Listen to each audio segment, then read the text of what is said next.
সুপ্রভাত। কেমন আছেন সবাই? আশা করছি সবাই ভালো আছেন। আমি শ্রাবণী, আমিও খুব ভালো আছি। এই ঝিরিঝিরি বৃষ্টির মাঝে ব্যালকনিতে দাঁড়িয়ে এক কাপ চায়ে চুমুক দিতে দিতে বেশ লাগছিল সকালটা। আর গাছপালাগুলি বৃষ্টির জল পেয়ে এত সুন্দর সতেজ হয়েছে।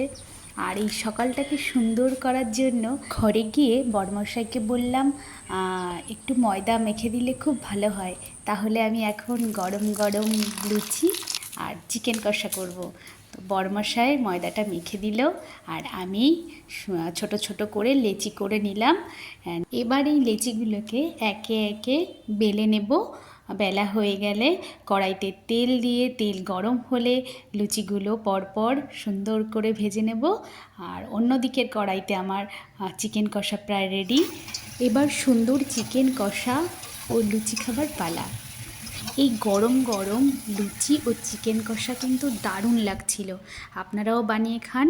তাহলে আজ এই পর্যন্তই, আবার দেখা হচ্ছে নেক্সট কোনো ভিডিওতে। ততক্ষণের জন্য টাটা।